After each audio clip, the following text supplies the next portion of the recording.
Good morning student. आज हम chapter 4 Rahiman विलास पढ़ने जा रहे हैं। इसके लेखक कवि हैं रहीम। रहीम का वास्तविक नाम था अब्दुर रहीम खान खाना। इनका जन्म 1556 ईस्वी में हुआ था। जब ये 5 वर्ष के थे तब गुजरात के पाटन नगर में इनके पिता की मृत्यु हो गई थी और इनका पालन पोषण सम्राट अकबर की देखरेख में हुआ था। तो बहुत बार क्वेश्चन आता है कि रहीम का वास्तविक नाम क्या था? अब्दुल रहीम खान खाना। ठीक है। इसके अलावा ये भी बहुत बार आता है कि इनकी ये नगर शोभा किसकी कृति है और इनके दोहे कितने दोहे हैं? 142। ये भी बहुत बार आया है क्वेश्चन कि इनके कितने दोहे लिखे हैं इनने, तो 142 दोहे लिखे हैं। और रहीम ने किस भाषा में? ब्रज और अवधी दोनों पर समान अधिकार था उनका। ब्रज और अवधी दोनों भाषाओं में इन्होंने लिखा है। रहीम के दोहे, इनमें 12 दोहे हैं। तो इनमें नीतिगत कथन यानी अपने जीवन से संबंधित, जीवन के व्यवहारिक पक्ष से संबंधित है और कुछ सूत्र रूप में अपने प्रकृति से संबंधित है। तो इनमें पहले दोहे में बताया गया है, पहले दोहे में बताया गया है कि प्राकृतिक जीवन आरोग्यवर्धक है। दूसरे दोहे में तृप्ति प्रदान करने वाली वस्तु ही महत्वपूर्ण होती है। तीसरे दोहे में संदेश दिया गया है कि कुसंग की से कीर्ति में वृद्धि नहीं होती। चौथे दोहे के अनुसार घर का भेदी कभी अच्छा नहीं होता। पांचवें दोहे में स्पष्ट किया गया है कि संपत्ति में मित्र बनाने की क्षमता होती है। छठे दोहे में अनुचित बातें करने वाला व्यक्ति को ही ठीक नहीं बताया गया। जो अनुचित बातें करता है वह ठीक नहीं बताया गया है। सातवें में ईश्वर को देने वाला कहा गया है कि ईश्वर ही हमें देता है। आठवें दोहे में बताया गया है कि बड़े लोगों के व्यक्तित्व की शोभा क्षमा होती है। नौवें दोहे में सज्जनों के प्रेम की महिमा का वर्णन किया गया है, जो टूटकर भी जुड़ जाता है। प्रेम जुड़ने का भाव ही होता है। 10वें दोहे में आत्मसम्मान के महत्व प्रकाश डाला गया है। सम्मान नष्ट होने जाने पर व्यक्ति का कोई महत्व नहीं रहता। और 11वें दोहे में सच्चे मित्र की पहचान बताई गई कि सच्चा मित्र कैसा होता है, जो विपत्ति में सहायता करे वह सच्चा मित्र होता है। इस प्रकार कवि ने अपने दोहे में सत्संगति,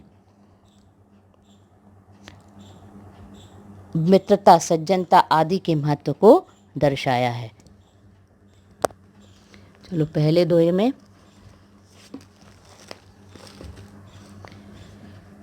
रहीमन बहु भेषज करत व्याधि न छाड़त साथ खगमग ब्रसत आरोग बन हरि अनाथ के नाथ।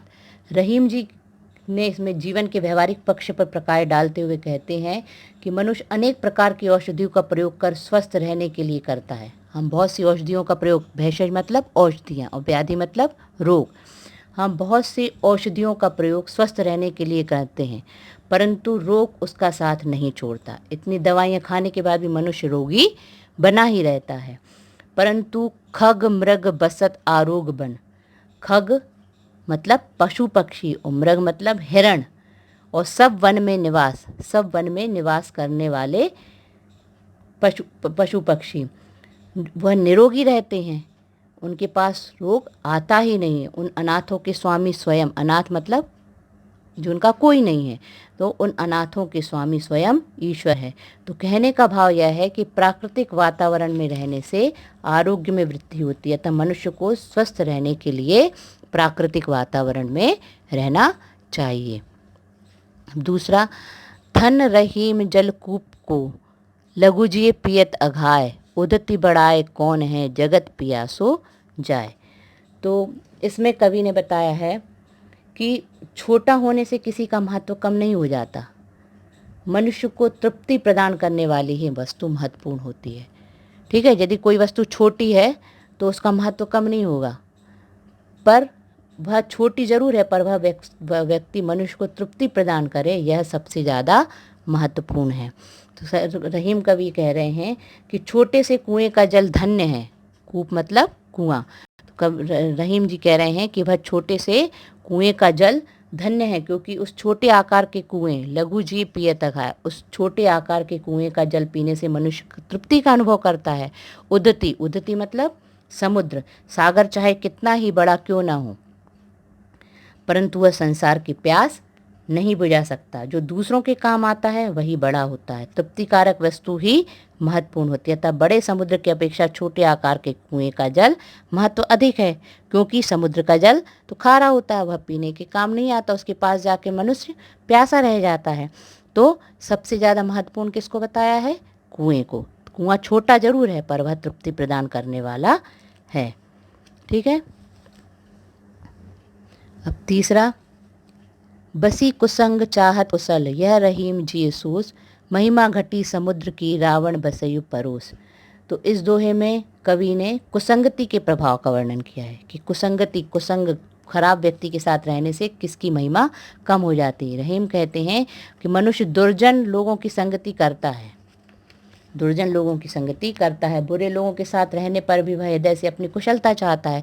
यदि हम दुर्जन लोगों के साथ रहते हैं, दुष्ट लोगों के साथ रहते हैं और सोचते हैं हम अच्छे बने रहे, तो कुशलता की कामना, यह बड़े दुख की बात है। जिस प्रकार रावण के समुद्र में स्थित लंका में रहने के कारण ही समुद्र की महिमा कम हुई है, क्योंकि ये समुद्र तो अच्छा था पर रावण की लंका समुद्र के पास बसी थी, इसलिए समुद्र की महिमा कम हो गई है। इसलिए दुराचारी रावण के समुद्र के पास बसने से समुद्र का गर्व घटा है। कहने का भाव यह है कि कुसंग से यश में वृद्धि नहीं होती। यदि हम कुसंग करते हैं तो यश में वृद्धि नहीं होती, अपितु यश कम होता है। अतः हमें कुसंगति से बचना चाहिए। अब चौथा, रहीमन असुआ नैन ढरी, जिए दुख प्रगट करे, जाहि निकारो गे ते कस न भेद कही दे। अब चौथे में बताया है कवि ने कि यदि रहीम जी ने इस दोहे में आंसुओं के द्वारा मन, यदि हमारे आंसू से मन का दुख प्रकट होने की बात कही है, ने कहा है कि हमारे घर के अंदर यदि कुछ होता है तो घर का भेदी कभी अच्छा नहीं होता। यदि हमारे घर में कुछ होता है और घर का भेदी कहीं बाहर जाके यह बात बता देता है, और इस दोहे में आंसुओं के द्वारा मन का दुख प्रकट होने की बात कही है। कवि कहते हैं कि आंखों से आंसू निकलकर व्यक्ति हृदय की बात तो व्यक्त कर देता है। जब आंखों से जब व्यक्ति रोता है तो अपने माध्यम से, अपने आंसुओं के माध्यम से अपना दुख तो प्रकट कर देता है। तो पर वे करे भी क्यों ना है। जैसे हमें दुख होता है तो हम आंसू बहा के अपना दुख प्रकट कर देते, पर हम करें भी क्यों नहीं। जब किसी को घर से बाहर निकाला जाए, जब जाहे निकारो घेते कस न भेद कही दे, मतलब जब किसी को घर से निकाला जाए तो वो अपना घर का भेद तो दूसरों तक पहुंचाएगा ही। ठीक है। अब फिफ्थ वाला, जब लगी वित्त न आपने, तब लगी मित्र न कोय, रहीमन अंबुज अंबु बिनु, रवि नहीं न होत हित होए। अब इसमें बताया गया है, कवि ने बताया है कि धन में ही मित्र बनाने की शक्ति है। कवि ने इन दोहों में बताया है कि धन में ही मित्र बनाने की शक्ति है, किंतु क्या सभी मित्र मित्रता की कसौटी भी खरे उतरते हैं? ऐसा संभव नहीं है। रहीम जी कहते हैं कि जब तक व्यक्ति के पास वित्त, वित्त मतलब धन, जब लगी वित्त न आपने, तब लगी मित्र न कोई। वित्त मतलब धन। जब तक व्यक्ति के पास धन नहीं होता तब तक उसका मित्र, कोई मित्र नहीं होता। अर्थात जब व्यक्ति के पास धन आ जाता है तो अनेक लोग उसके मित्र बन जाते हैं, परंतु सभी मित्र मित्रता की कसौटी पर खरे उतरते हैं। जिस प्रकार कमल, अंबुज मतलब कमल और अंबु मतलब पानी, जिस प्रकार कमल पानी में उत्पन्न होता है, जिस प्रकार कमल पानी में उत्पन्न होता है, पानी के बिना वह उत्पन्न नहीं हो सकता, बिना सूर्य भी उसकी भलाई नहीं कर सकता। अर्थात जलहीन कमल की रक्षा सूर्य भी नहीं कर सकता। रवि, रवि मतलब सूर्य। जिस प्रकार जो अंबुज पानी के बिना उत्पन्न नहीं होता, यदि पानी ना हो और सूर्य बस मिलता रहे तो भी नहीं उत्पन्न होगा। तो रवि, रवि मतलब सूर्य उसकी सहायता नहीं कर सकता।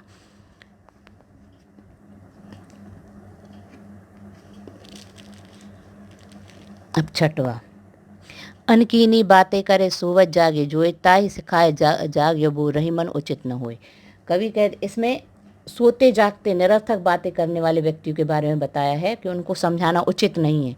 उनको समझाने से कुछ नहीं होता, अपना समय ही व्यर्थ जाता है। कवि कहते हैं कि जो व्यक्ति सोते और जागते, सोवत जागे मतलब सोते और जागते अनकही अर्थात निरर्थक बातें करते हैं, उस व्यक्ति को समझाना सिखाए जगह भी हो रहीमन उचित न होए, मतलब उसको समझाना उचित नहीं है, क्योंकि ऐसे व्यक्ति को कोई नहीं समझा सकता। अब है 7th वाला, दैन हार को और है भेजत सो दिन रैन, लोग भरम हम पे धरे याते नीचे नैन। इस दोहे में रहीम जी द्वारा बताया गया है कि रहीमन जी बड़े दानी थे, लोग भ्रमवश समझते थे कि वही देते हैं, इसी कारण उनकी आंखें सदा झुकी रहती थी। रहीम जी कहते हैं कि धन संपत्ति देने वाला कोई दूसरा नहीं, कोई दूसरा है, मतलब देनहार कोई और है। रहीम जी कहते हैं कि धन संपत्ति देने वाला कोई दूसरा है, मतलब कौन देता है धन संपत्ति, अर्थात ईश्वर ही धन संपत्ति देने वाला है, और वह रात दिन हमें भेजता, भेजत सो दिन रैन। देनहार कोई और है, भेजत सो दिन रैन, मतलब रहीम जी कहते हैं कि धन संपत्ति देने वाला कोई और है, अर्थात ईश्वर है, वह दिन रात हमें भेजता रहता है। और रहीम उस धन संपत्ति को दान में बांटते हैं, रहीम भी बांटते हैं और व्यक्ति भी बांटते हैं। दान प्राप्त करने वाला भ्रमवश यह समझते हैं कि रहीम ही हमें ये दान देने वाले, इसी कारण उनके नेत्र सदा नीचे, याते नीचे नैन, लोग भ्रमवश सोचते हैं कि यह तो रहीम जी दे रहे हैं, इसलिए उनकी आंखें सदा नीचे रहती हैं, पर यह हमें कौन दे रहा है, भगवान ईश्वर। अब इसके बाद है 8वां, छिमा बड़न को चाहिए छोटन को उत्पात, का रहीम हरि को घटियो जो भृगुमारी लात। इस दोहे में कवि ने बड़े लोगों को क्षमा करने की प्रवृत्ति ही व्यक्तित्व की शोभा है। कवि कहते हैं कि बड़े लोग यदि छोटे को क्षमा कर देते हैं तो यही उसके व्यक्तित्व की शोभा है। रहीम जी कहते हैं कि जैसे बड़े लोगों के व्यक्तित्व की शोभा क्षमा होती है, जैसे छिमा बड़न को चाहिए छोटन को उत्पात, जिस प्रकार बड़े लोगों की व्यक्तित्व की शोभा क्या होती है, छिमा, छिमा मतलब क्षमा, तो और उसी प्रकार छोटों का क्या करना है, उत्पात मचाना, ऊधम करना, कीड़ा करना, और बड़े लोगों को छोटों के उत्पत्तियों को क्षमा कर देना है। पर उनका बड़प्पन इसी में है कि उनकी क्षमा कर देना, इसमें उनकी शोभा ही है। रहीम जी पूछते हैं कि भगवान की कौन सी कीर्ति कम हो गई थी कि उन्होंने भृगु ऋषि पर पैर से आघात किया। रहीम हरि को का घटियो जो भृगुमारी लात, भृगु ऋषि ईश्वर से तो छोटे ही थे, उनके अधम के लिए उन्हें क्षमा कर देना था, पर हरि का क्या घट गया था कि उन्होंने भृगु ऋषि को लात मार दी थी, पर उन्हें क्षमा कर देना था। ये क्षमा ही बड़ों के लिए व्यक्तित्व की शोभा है। अब इसके बाद है 9th वाला, टूटे सुजन मनाइए जो टूटे सौ बार, रहीमन फिरी फिरी पोइए टूटे मुक्ता हार। रहीम जी ने लगा है कि हमें अपने से बड़े लोगों का, अपने सज्जनों का रूठ जाने पर उन्हें बार बार मना लेना चाहिए। रहीम जी कहते हैं जिस प्रकार मोतियों के हार के टूट जाने पर टूटे सुजन मनाइए जो टूटे सौ बार, मतलब हमारे रहीम जी कहते हैं जिस प्रकार मोतियों के हार टूट जाने पर फिर मोतियों को हम बार बार पिरो लेते हैं, धागे में पिरोकर फिर से हार बना लेते हैं, उसी प्रकार हमारे श्रेष्ठ लोग, हमारे सज्जन लोग यदि हमसे, हमारे कुटुंबी, हमारे मित्र संबंधी हमसे रूठ जाते हैं, नाराज हो जाते हैं, तो उन्हें हम बार बार मना लेना चाहिए। जिस प्रकार हम मोतियों के हार को टूट जाने पर बार बार फिर से हार बना लेते हैं, उसी प्रकार टूटे सुजन मतलब सज्जन व्यक्ति को हमें बार बार मना लेना चाहिए। रहीमन पानी राखिए बिनु पानी सब सून, पानी गए न उभरे मोती मानुष चून। तो इसमें कवि ने बताया है कि हमें अपना आत्मसम्मान बनाए रखना चाहिए, आत्मसम्मान सदैव बनाए रखना चाहिए। रहीम जी कहते हैं कि मनुष्य को पानी रखना चाहिए, पानी मतलब अपना आत्मसम्मान, क्योंकि पानी के बिना सब सूना है। रहीम पानी बिन राखिए बिन पानी सब सून, यानी पानी के बिना सब सूना है। रहीम जी कहते हैं व्यक्ति को अपना आत्मसम्मान मतलब पानी रखना चाहिए, पानी के बिना सब कुछ सूना है। पानी के बिना मोती मनुष्य चून मतलब आटा किसी काम का नहीं होता। बिना चमक के मोती कोई कीमत नहीं, चमकहीन मोती को कोई नहीं पूछता। बिना सम्मान के मनुष्य का जीवन का कोई महत्व नहीं, तथा बिना पानी के आटे का भी उपयोग नहीं किया जा सकता। अतः मनुष्य को सदा अपना आत्मसम्मान बनाए रखना चाहिए। सम्मान रहित मनुष्य का समाज में कोई स्थान या महत्व नहीं होता। ठीक है, अब इसके बाद है 11th वाला, मथत मथत माखन रहे दही मही बिल गाय, रही मन सोई मीत है भीर परे ठहराए।